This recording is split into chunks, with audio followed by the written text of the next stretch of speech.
Hello, everyone, and welcome to our webinar this morning on Pivot, how to re-strategize during COVID-19. We thank you all for joining us this morning today. It's been an amazing, I would say 3 weeks or so, and our BizLaunch team, Alex Held, who you see here, as well as Lourdes Morales, we've been fielding a number of questions from our businesses. I think the first week there was a lot of shock. The second week, numbness. And the third week, it feels like we want to take some lemons and make lemonade. And so our theme for the rest of this webinar today is you won't see gray colors. You won't see things that are like, oh, woe is me. You're going to see a lot of vibrant colors. You're going to see options, and you're going to see information that we hope will help you to pivot during COVID-19. And we really are pleased that you can join us today as we share information from ourselves, from our clients, and we've got some special guests who will be joining us as well today.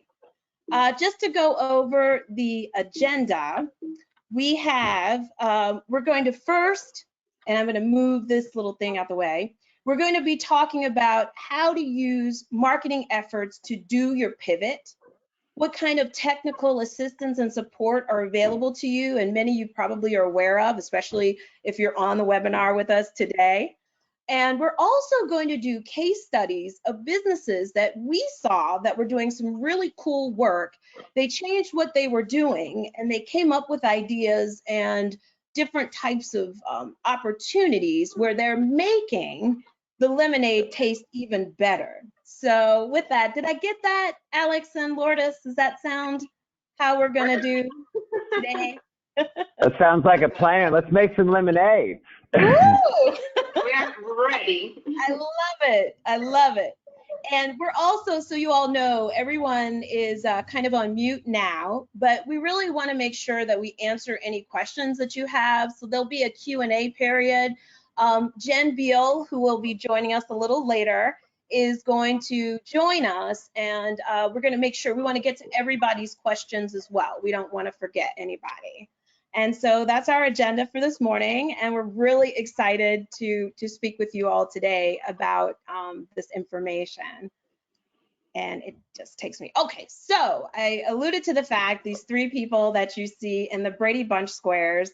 It's myself, Tara Palacios. I am the director of BizLaunch, and we started BizLaunch back in 2002.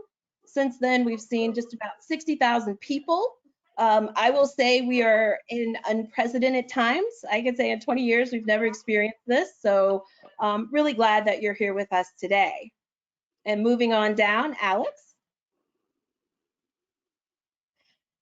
Alex Held is our small business manager as we get our technology going.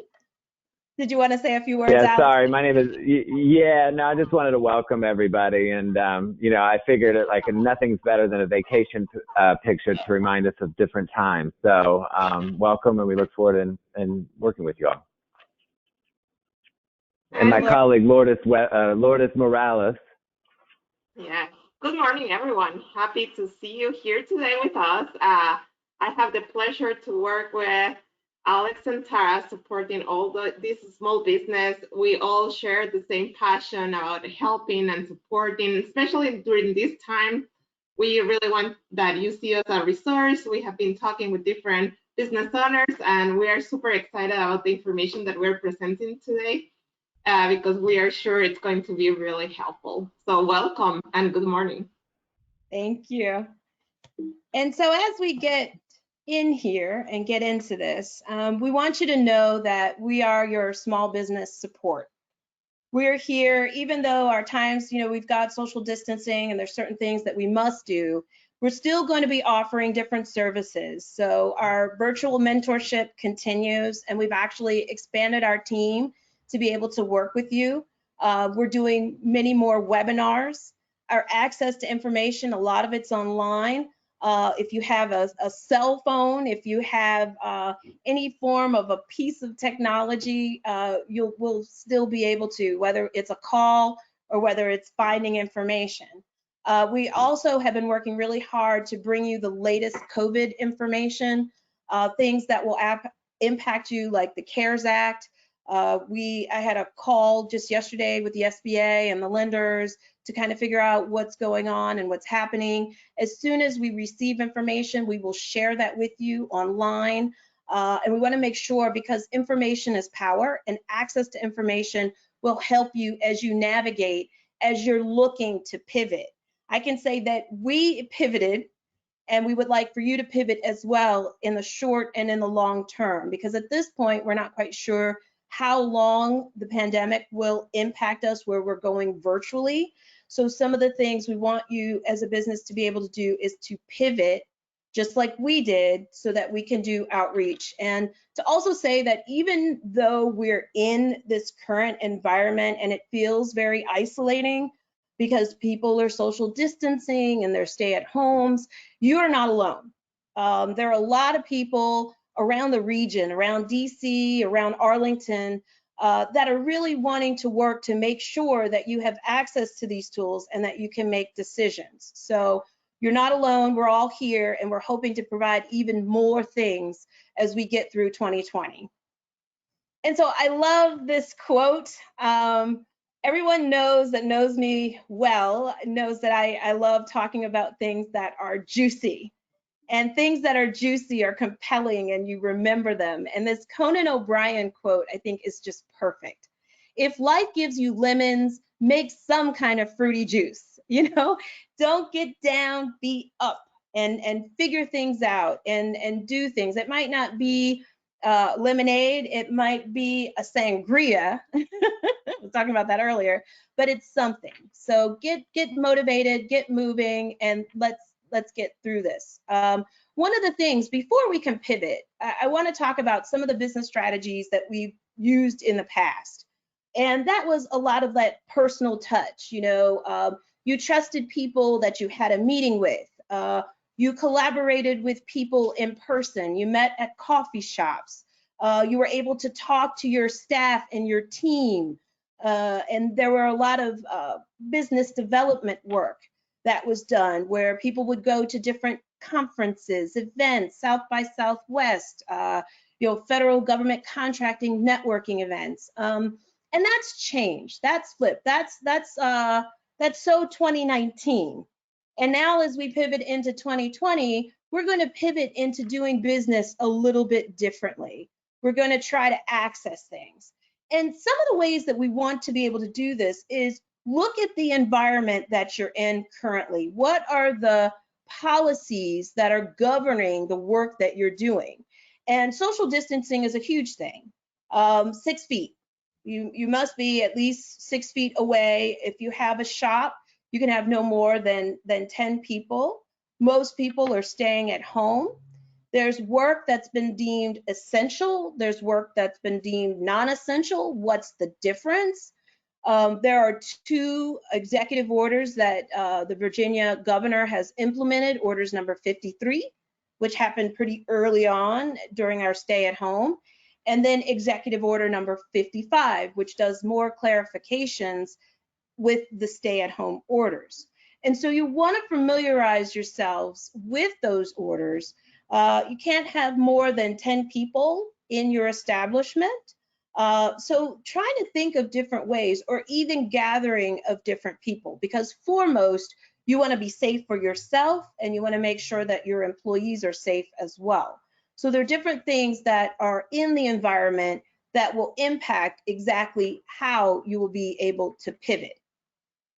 And so what makes my business different in 2020? And what are some of the tools that are available to me as a business that I can utilize?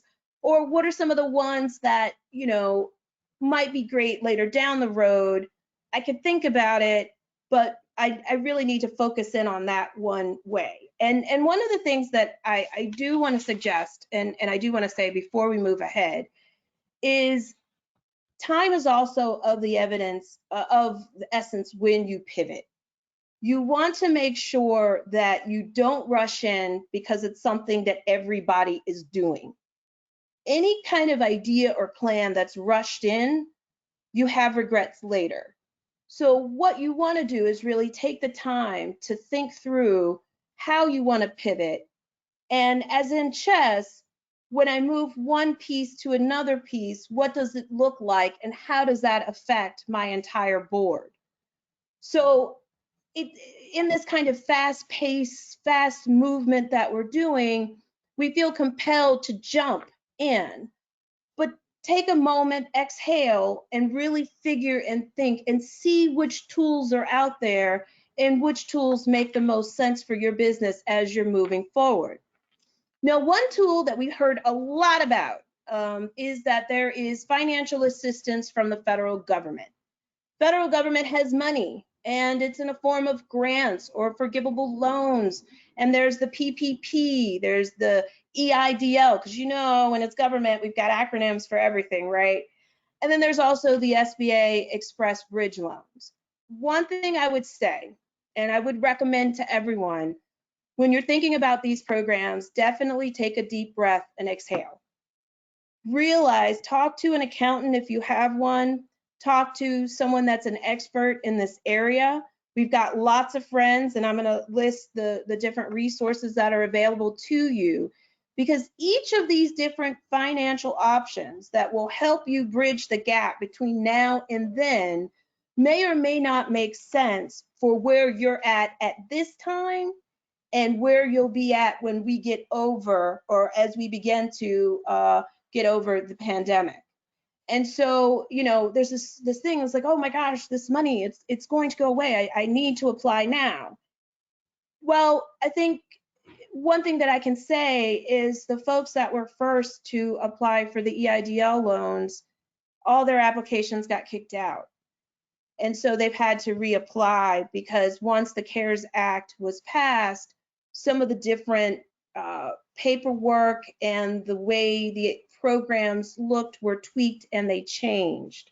So in dealing with some of these financial assistance programs, as you're pivoting, you want to make sure that it makes sense and that it is the best product for your business. And I encourage you, I posted up on our Arlington Economic Development website a link where our friends from SCORE walk you through and talk you through in layman's terms each of these different programs.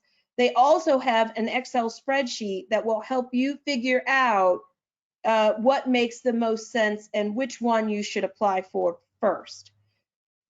I do encourage that whatever ideas that you develop or that you come up with during this time, think of it as an opportunity, but also think of it in a way as you're pivoting, what makes the most sense, or what can I do that doesn't require as much financing, but will give me the biggest bang for my buck. So when there are times to be frugal, this time is it, and work on resources or work on partnership. So instead of having to do a new initiative that's going to cost $100,000, maybe partner up with someone where you complement each other and it costs you $5. I'm just saying, it's really cheap, but it'll give you the maximum amount of return. And also be very careful with these different types of opportunities, and careful in the way in that you want to make sure that it makes the most sense for your business. And so, March is a new day, and these are new marketing efforts, and these are new things that we're going to be doing. And what I encourage everyone to do in business is stay calm, stay cool, and allow yourself to exhale. Turn off the TV, turn off the radio, and focus. Whatever that you can do that can help you to be mindful so that you can make the best decisions as you pivot. And so I say that because when we're in a very reactive mode, we sometimes make choices, or there's a lot of scams that are also out in the place where people are trying to take advantage of people that are hurting for financial assistance or need business. So a clear head always prevails at the end. Even if you give yourself one day just to exhale and to think and to plot and to come up with something and to leave all the clutter behind. That's when you start really getting juiced up and excited about different opportunities and different things and pivoting to different ways of being able to bring your business to life. And so as you start to do this, as you're in this place of meditation and thoughtfulness, you'll devise a plan and you'll start thinking, okay, this is my expertise. This is what I bring. This is how I can put this together. How much money? What are my current? Let me take a snapshot, an inventory of the current resources that I have. What tools do I have that I can go online, that I can figure out how to get new clients, how I use the technology that's simple in my hand to be able to work it. Inventory friends that have subject matter experts. There are a lot of people that unfortunately have very talented people that may have lost their jobs that you could collaborate with to come up with something new. You know, look at all of the influencers and the people that you have that are within your social sphere. Now, mind you, you got to practice some social distancing. So a lot of this has to be on Zoom. And if you use Zoom, and I'm not going to take Alex's thunder, but if you use any of those devices, just make sure you get a password so nobody can pop in, okay? But put together people that have expertise also to come up with, to execute your new pivoted idea. Really be clear as to who your target market is. Understand that target market very clear. You may have type A, which is your low-hanging fruit target market. You know, is it 18 to 34-year-olds that are online that you want to sell a widget to? Target B might be folks that are 34 to 64 that are doing another type of behavior. And figure out how those different groups reach out to get information or to buy or to purchase your goods or services. And really tap into your creative, inner creativity. There are, and we're going to go through some case scenarios and some ideas that we've compiled, but really think outside of the box and think about yourselves and your loved ones and what is it that they're missing as we're all staying at home? What is it something that you could offer? What do counties or municipalities need as they're interacting with people in different stratospheres of life? What can you offer? And where is it that you can make a difference and use your expertise to help others and to make sure that you're building sustainability for your business and your employees? And there's tons of online tools now. What I've found that's been working really, really well is LinkedIn. It's always been great, like never before, but here recently, people are sharing content, information, data, advertising, webinars, advertising business. So there's a lot of tools that are out there. Not all of them are the same, but a lot of really great tools that are there. And speaking of key tools, a lot of the news agencies are looking to showcase businesses. They want to hear how you're doing. They want to help. I've heard from the businesses, these news organizations want to help. I received an email earlier this week from Arlington Magazine. They want to do a pro bono feature of businesses. Do hit me up. My email's on the end of this. I will share your content and information. The only thing they ask for is a photo and a 300-word description. We should be filling up their online portal with all of that. And if you got a phone, you can take a selfie and send a picture, or your family or anything about your business. Oh, my stuff's all up there, sorry. And RL Now also is offering free advertising for businesses that are in Arlington. And we know how many people hit up RL Now every day. Their numbers are in the thousands, and they're doing that for free. And I can also share that information. So if you have a great story and if you're pivoting, feel free at this time. Everybody's at home. And so you can share this content in a really great way. Facebook has also been great. There's a lot of local Facebook groups and people are sharing content. The residents want to support your business. They really do. I've seen some amazing stories on Facebook of people doing support and helping each other. So do get out there. Now is not the time to be shy. Get out there and talk and do your things. And then keep up in touch with us on our economic development website. As soon as we receive information, we're going to post first on our website and then social media, and then it'll be sent in the form of an e-blast on Friday and Saturday mornings. And there will be some information that's coming up soon that we really want you all to be aware of and that you can take advantage of. We've also been really working closely with the Arlington Chamber of Commerce, our business improvement districts, and our partnerships. They are also a lifeline to be able to help your business be supported and to get information about things that you are doing, whether you're a brick and mortar business or if you have an online business, you're now offering resources and tools online to kids that are at home. You know, your teacher, you want to start this, you think it'll be great. Our community will support you and we are here to help. And I definitely want to emphasize that one little bullet I had earlier on where I was saying you are not alone. You are not alone. As you pivot and you do things and make changes to your business, we're here for you.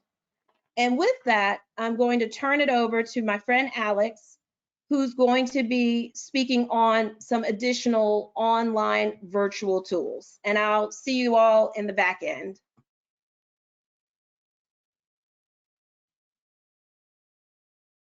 Well, thank you, Tara.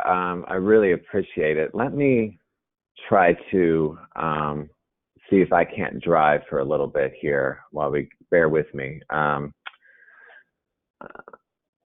While I get my slides up.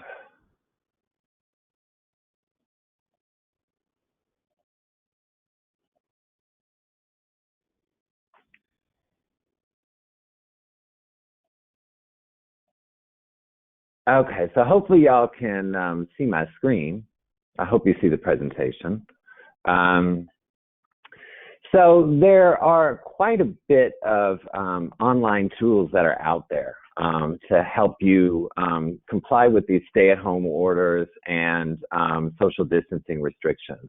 This kind of logo soup doesn't really even begin to paint the full picture. But when you think about video conferencing tools and services, you know, I have some kind of little tips that I wanted to offer everybody. You know, we talk about the low-hanging fruit and, you know, the lemons, you know, we want to keep to the low-hanging fruit. So for me, I tell clients, you know, when they're trying to implement something new and they, you know, their business has generally relied on face-to-face, one-on-one, in-person interactions with people, you know, go for things that you already have. You know, many providers, many businesses already have access to Office 365. Well, that comes with Teams. And that has capabilities with it for large conferences. You know, if you're a G Suite subscriber, you have access to Hangouts. So keep in mind things that you already have access to. The other thing I recommend too is keep in mind flexibility with the video conferencing service that you choose to implement. Flexibility as in multiple people with multiple different devices. I'm a Mac, I'm a PC, that kind of thing, but also flexibility in uses. So one example, and I find this really interesting, that the county's actually building department inspection services has actually gone to virtual inspections, and the tools that they use are actually FaceTime and Duo. Because, you know, they're working with contractors. Contractors, you know, generally don't carry around a laptop, but they have a cell phone. And so, you know, those tools provide a really great way for, you know, to minimize human interaction, but also being able to move forward as, you know, there's still jobs that need to be processed, there's still work that needs to be inspected. So that's how they've kind of used that and implemented that. The other thing too is that, you know, if you're doing this for the first time, keep in mind your customers. You know, how is it that they would interact with you? You know, we're going to see some examples of businesses that have primarily been one-on-one human interactions, but they've, you know, leveraged a service that really kept their customers in mind and where they already had an audience there. So that was really helpful. And the other thing, and Tara teed it up really well, is that you want to make sure that, you know, whatever service that you end up using, that you've done your due diligence and make sure they've addressed these cybersecurity concerns.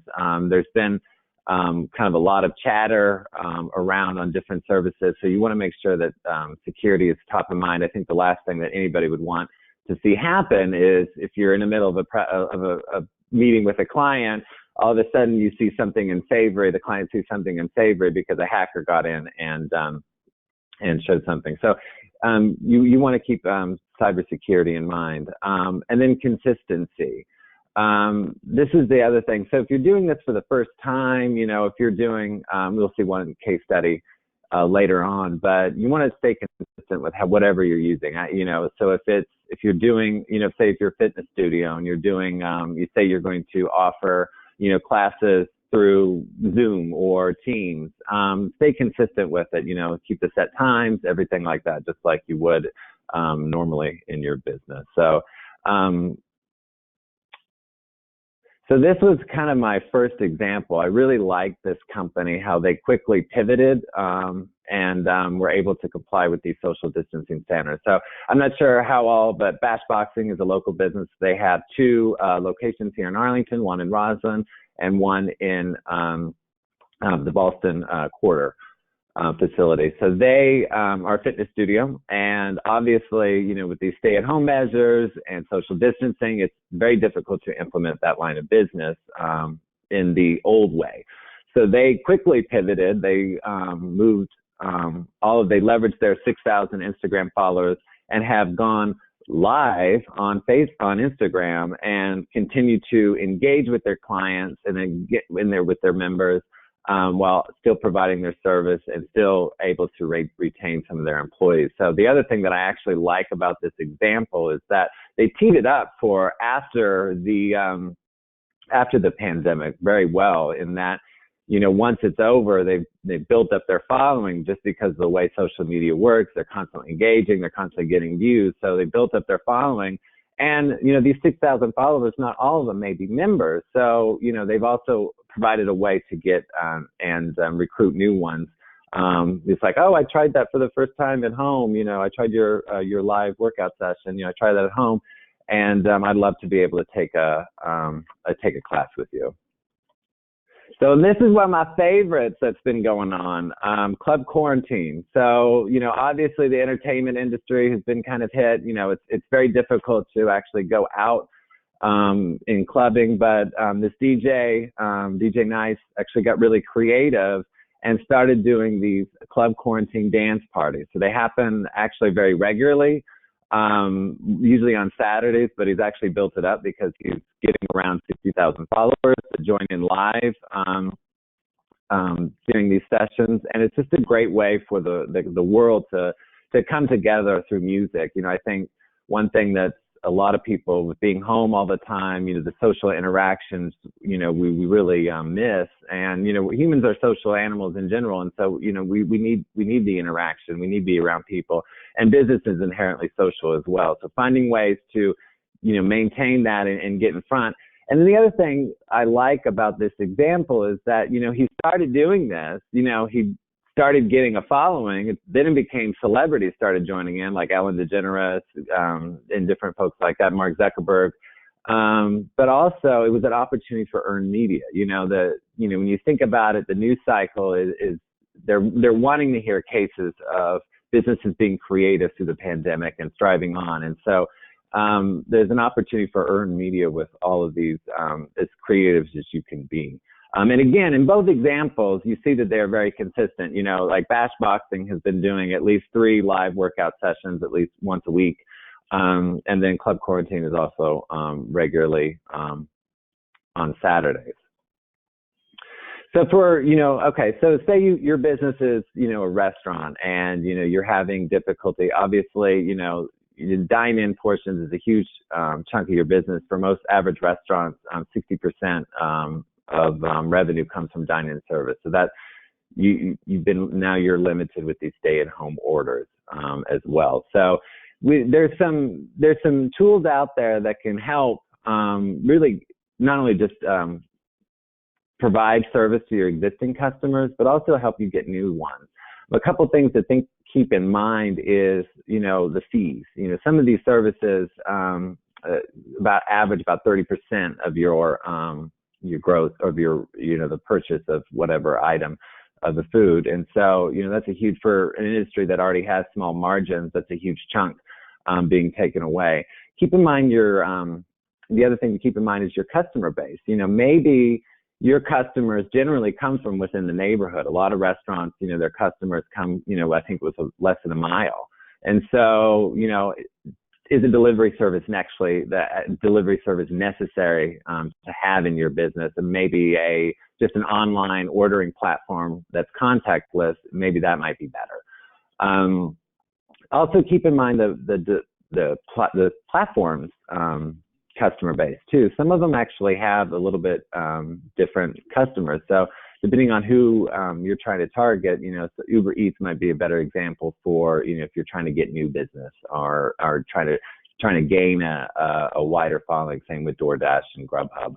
So just think that in mind. And I'm always about simple and flexible. So if it's simple to implement, keep it, if it can integrate easily with your current marketing strategy, those are all great things. And if it's flexible, those are great things. And you also want something that's simple on the user as well. You don't want to have to, your customer have to really, to do business with you as a restaurant. You don't want to have to, you want to make it easy for them. And then also keep in mind of your location. Some of these services, some of them are nationwide, some of them operate in certain neighborhoods, some of them, are very specific. So keep in mind of, where your location. And with that, we actually have a guest speaker on with us today. His name is Bob Leeton, and he's with GoTab, a small business here in Arlington that's really helping restaurants with their implementing a e-commerce platform on their site. So without further ado, Bob, I'd like to pass the baton on to you. Perfect. Thanks, Alex. You hear me okay? Yeah, I hear you great. Okay, let me.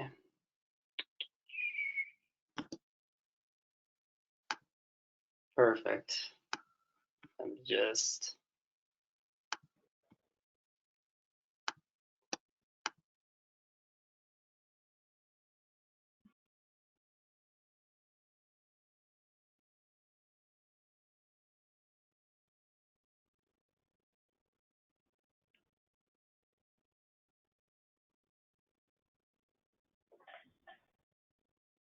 Oh, I think we might have lost him.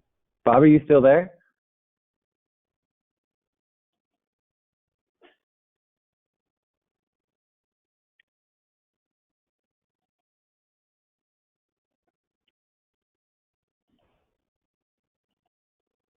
Sarah, I think we might have lost Bob all of a sudden. It must have been a networking That's unfortunate. Well, I guess I can talk a little bit about GoTab. What I liked about them is that they are a platform that easily integrates with most restaurants. So it's an online e-commerce platform where you can really get set up in a digital space to be able to, fulfill orders, take orders, and process payment all through the digital sphere. It integrates easily with whatever platform you're currently using. So, a lot of the restaurants that we've talked to, some actually don't have a website, but they may have a Facebook page. So this actually really integrates very seamlessly because it's just a link. So you can pin that to your Facebook page, add that there. Oh, there you are, Bob. We lost you for a second. Not sure what happened there. I just went to share my screen and everything closed out. I'm back though. Okay. Well, let's try this again. I'll pass it on to you because I'd love to have people see what you guys are doing. Perfect. So let me pull up. There we go. Thank you. There we go. Able to see the slides? Perfect.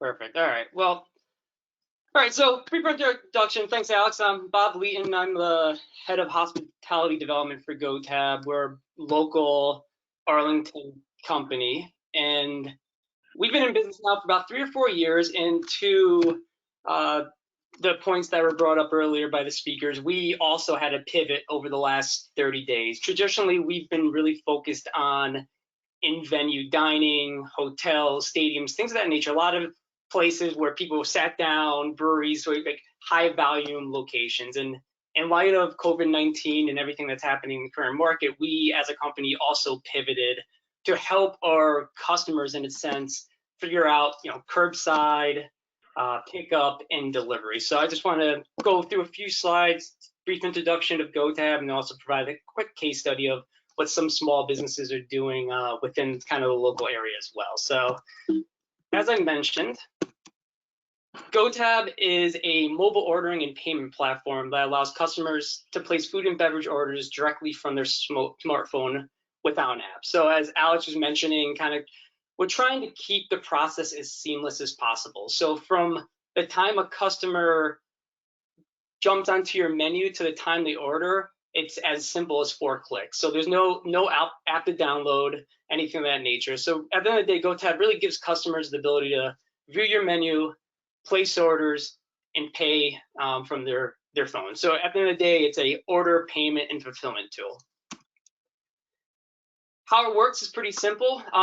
Once we set up a restaurant, bar, or whatever it may be, we would provide you, the operator, a link that could be placed on any social media channel, website, whatever it may be, or we could place a QR code, for example, outside of your window, in which the customer would be able to scan it and would be able to take them into your menu. And some of the key features of the technology is, like I said, it brings customers directly to your menu. We with this light version that we're doing right now in light of COVID-19, we are running alongside your current point of sale. Traditionally, in a normal circumstance, we would look to integrate into point of sale, but with the current state of where things are, we're trying to stand up restaurants as quickly as possible. So we're running alongside your point of sale, and you can either fulfill orders directly off our kitchen display system, which is kind of the bullet below here, and or take those orders and punch it into your point of sale. We give you, the operator, the ability to manage your menu. There's detailed reporting, be it sales, PMix, things of that nature. Like I said, we're trying to keep it simple for operators to get up and running, so there's no custom hardware to purchase. I mean, if you have a tablet laying around, be it an iPad, Amazon Fire, whatever it may be, we can work with you to set that up and to get orders pushed through to that tablet in a matter of a day or two.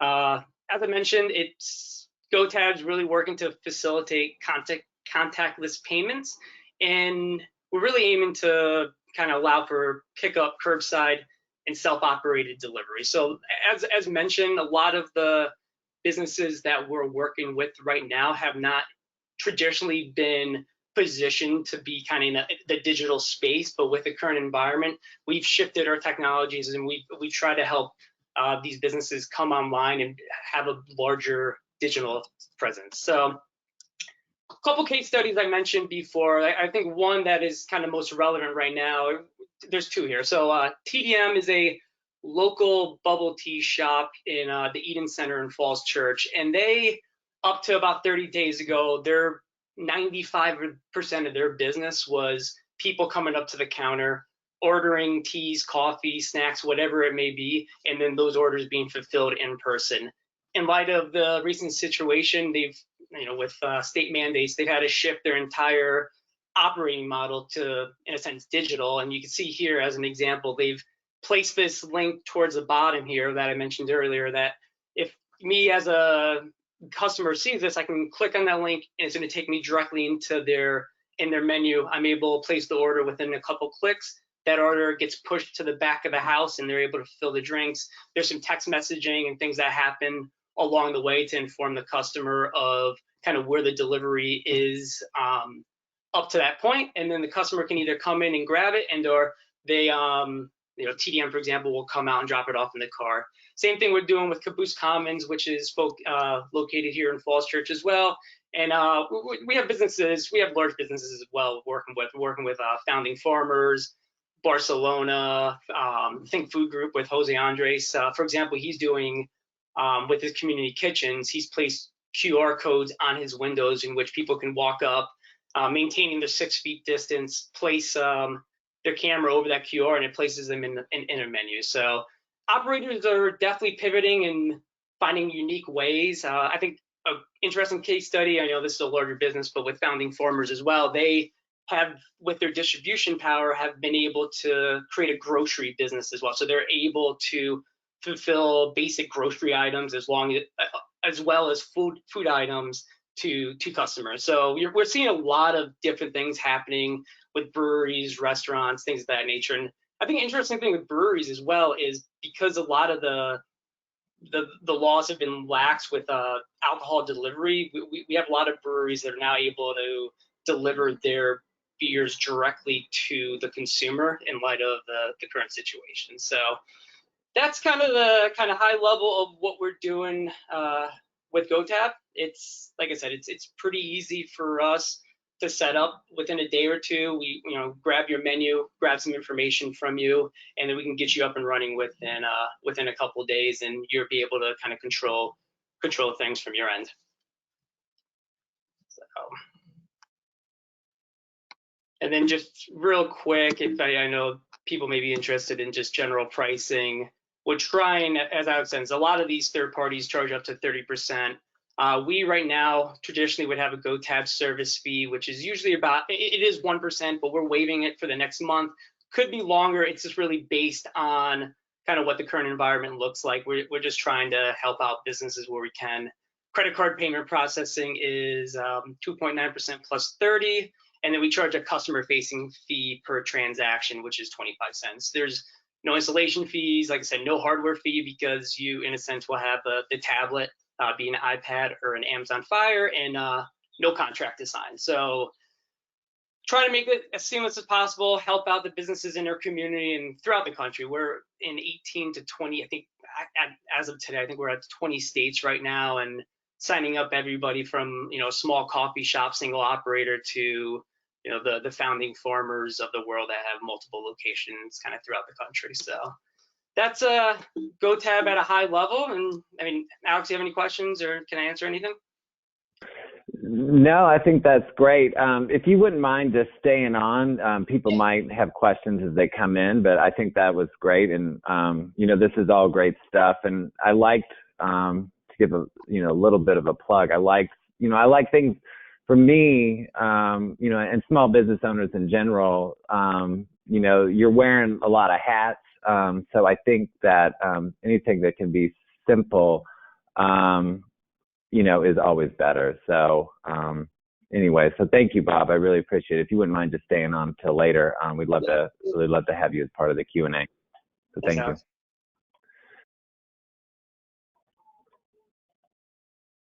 So let's make some lemonade. We've got all these lemons. Let's make some lemonade. Let's see what other companies are doing.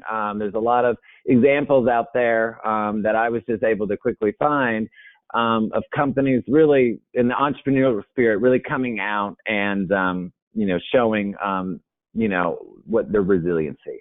So the first example, at our last, at one of our previous webinars on strategies to maintain sales during a pandemic with our friends from Suitless, they talked a lot about this, a sales strategy called gifting. Gifting isn't anything new. It is something that I think salespeople have implemented really for a long time, but I've seen it used differently today. And really what it is either, as a salesperson or a restaurant or a shop or a store or restaurant, etc., you're gifting something for, in hopes that a purchase will be made, or, promoting a gift in hopes that a purchase will be made.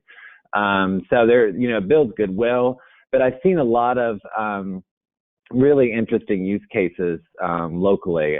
This is one example from Cork. Toilet paper is a hard commodity to come by in today's society and the COVID era. So what they have done, they've leveraged their suppliers. They give out, a toilet paper with every purchase, a roll of toilet paper with every purchase. I've seen other businesses along Columbia Pike, they've leveraged their suppliers. They're giving out rubber gloves or face masks with any purchase. So those types of things, I thought it was kind of interesting what people are gifting. Usually, the free gift with purchase may be a chocolate bar from Nordstrom's or, what have you, not necessarily a roll of toilet paper. But this is the age that we live in. So this is the COVID era. But the other thing I also, another example I mentioned was from the Chamber of Commerce. They also had, they had their gala, and unfortunately they had to cancel it, but one of their members actually gifted hand sanitizer as part of the, for the gala, so people were able to see that as well. So there are all sorts of different examples. This is the other case study is from Hungary. Now, some of you may be familiar if you're a local Arlingtonian in the business world here in Arlington. Hungary is a company that started, oddly enough, interesting, some of their investors are people like Jay-Z, so they have quite a name right now. But they are a company that traditionally their audience was kind of corporate catering, lunches, events, that kind of programming. Well, they've had to completely pivot and change their audience and gone after a new audience, and they quickly developed this hungry at home model where they're you can book a meal prepared by a gourmet chef for $100, feeds about 8 people, so it's family style.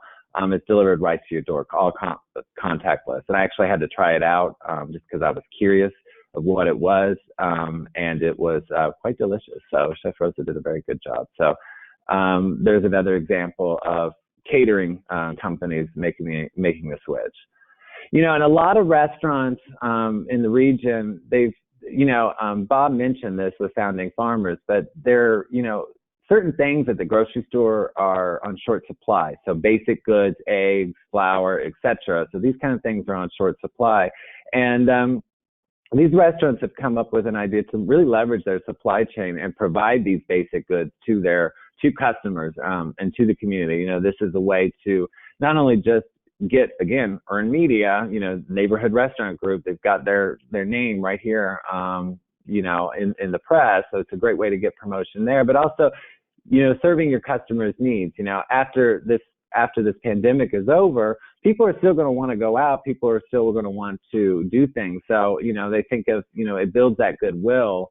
You know, you provided me with something that I needed during the crisis, you know, so I'm definitely going to come back and support you and support your business. So that really, I think is a really interesting example. I've also seen examples of restaurants doing more grab and go type things.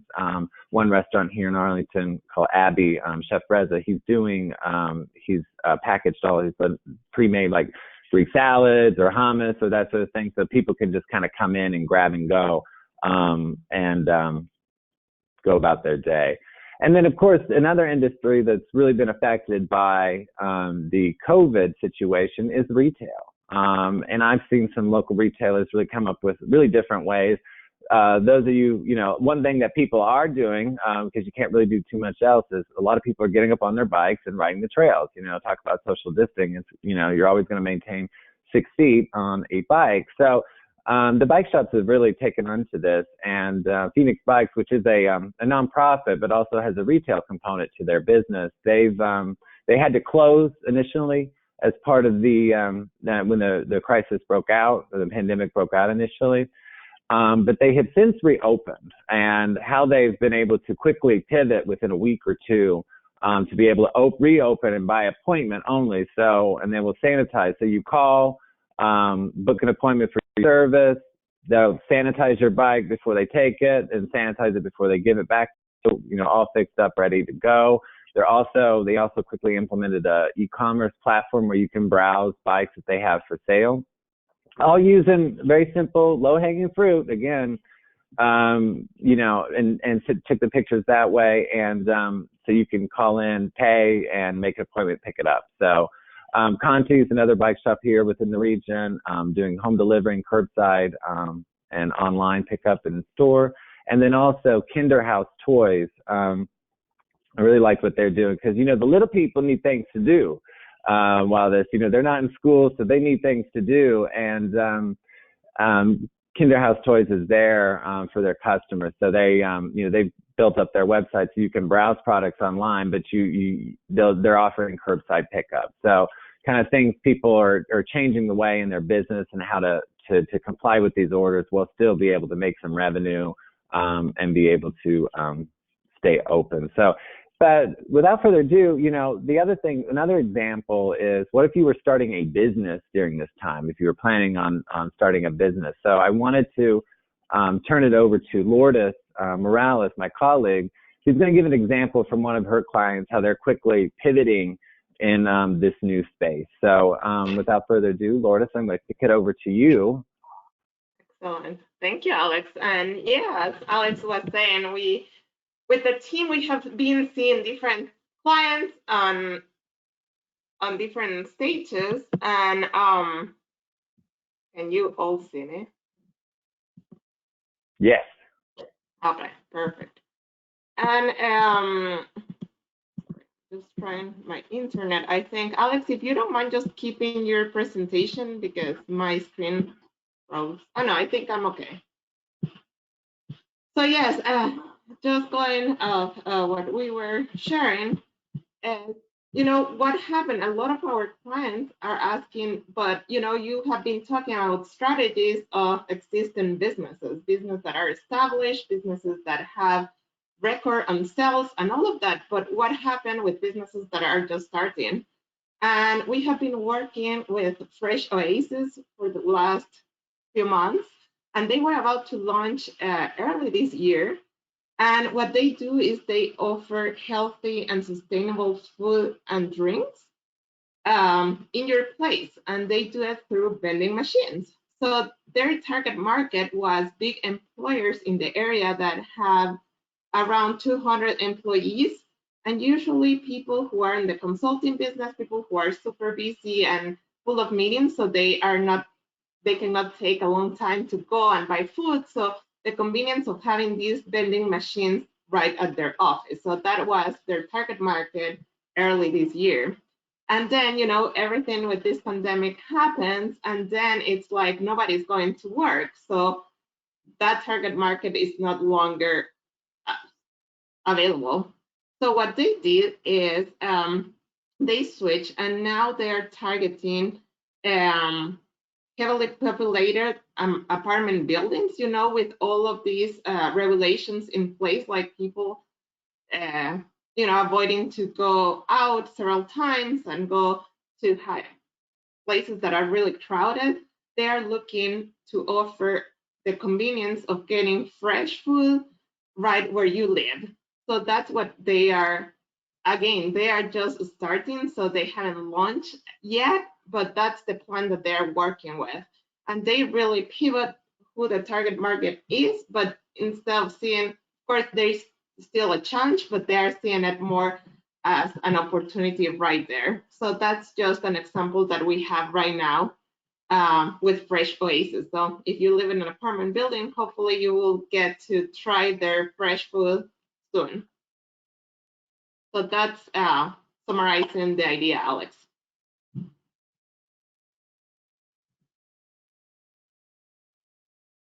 My bad. Okay, awesome. Well, thank you. Thank you. So we have, you know, now's the, let me take over the screen here. My bad, everybody.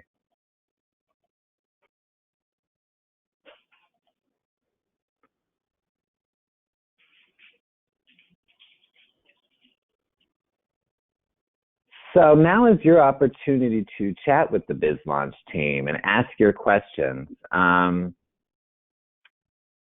So get your questions in if you have them. This is your opportunity to get your questions answered. We already had one comment from a restaurateur that really liked the GoTab example. So thank you for sharing your feedback. We really appreciate that. But anyways. One of the questions I think that has come through is in regards to being able to pivot as a service provider, and if there are recommendations or thoughts around that. For me, you know, that's an interesting question. I think it depends on what type of service provider you are. You know, medical ones, you know, telemedicine is quite a achievable through video conferencing. So I think that's one example. I've been kind of like thinking about, well, how does a barber pivot? How does somebody like that, where you actually have to go in and the service has to be provided. For some reason, I'm in this idea that maybe there could be like somebody that does like a step-by-step walkthrough of a haircut. That one's kind of a hard industry. But one example is auto mechanics. People still need auto mechanics. Well, you can do guided diagnostics with video conferencing to kind of mitigate some of that issues there. Also, a lot of auto mechanics, they do diagnostics with they plug that little thing in the computer and it spits out a code. Those things can be purchased and can be hand delivered, and you can kind of work with the mechanic on what virtually on diagnosing. So and then you could pick up and switch. So in my mind, those are kind of some examples I think for the service industry, different ones that I think could be implemented. I think if you can think of ways of doing things in a way that you could do it online or offer expertise. I know a lot of folks are like Bob is doing, like either at a discount or a reduced rate because everybody knows that, strapped with cash as well. So trying to balance the pivot and to be able to do things so that you can get the income coming back in, I think is very important. Absolutely. I'm trying to see if anybody else has additional questions for us as we've got everybody here. Any thoughts? Jen. Oh, hi. Hello. That's just coming through. And then just so everyone knows, there's the chat, then there's also the actual questions. So if you want to actually put your question in there, it shows up right here for all of us to see. There's a question that's come through, is that any indications if there will be some kind of virus-free pass for those of us that go into people's homes? Oh, wow. That's a great question. I've been working with our internal leadership team within economic development, and I've not heard anyone speak of that yet. That doesn't mean that it's not necessarily so, but we could definitely find that information out and share it with this group. Not a problem. Thank you, Jen. People that definitely want to make sure we should be sharing the presentation afterwards. Yes, I will. Yes, we'll send it out. And we'll also send out the tape version of this too. Okay.